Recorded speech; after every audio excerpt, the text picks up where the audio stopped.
Well, tonight, an investigation only on Fox 45 News. Nicole Grigg talked with a parent and a former daycare worker who urges parents to do their homework before trusting a daycare with your little ones. Alcohol on premises of a local daycare, falsifying or misleading documents for first aid classes. I didn't receive any first aid or communicable disease, CPR, not a single training class. Too many kids for one teacher. Extremely alarming. Margie Collins, a mother of two, angry, feeling betrayed over the care at a Kettering daycare, a place she says was riddled with danger. The daycare was referred to me through a personal connection, so there was an element of trust there that I thought was there. We also talked to a former employee of the daycare. She says she saw serious violations every day. Because there isn't enough staff and not enough supplies. Horrible playground equipment that's just flat out dangerous. So how can violations like these go on? We found out daycares are only inspected annually in Ohio. If they're a new center, they're inspected 3 times a year. The only other time daycare is inspected more than once is if a complaint is filed with the Department of Jobs and Family Services.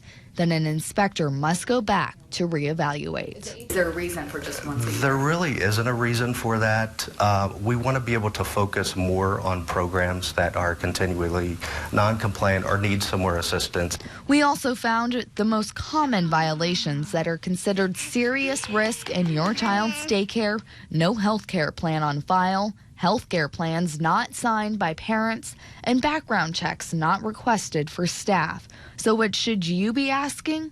I think they should ask how that they plan to keep their child safe. There's a list, very comprehensive list of rules that they have to follow.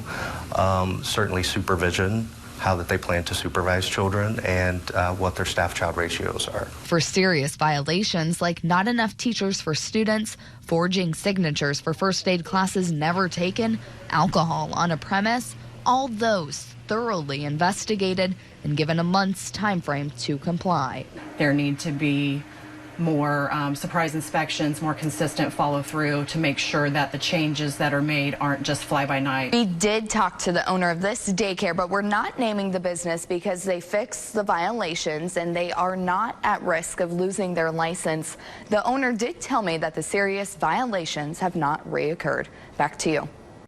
All right, Nicole, thank you. Now, it's not uncommon for daycares to have multiple violations because of how thorough inspections are. So how can you be sure your child's daycare is safe? Well, you can go to the Ohio Department of Job and Family Services website, look for the Child Care tab, and from there, you can actually search for your child's daycare. And if you see any violations at their daycare, definitely be sure to report them. We have put a link on our website. Just click on this story.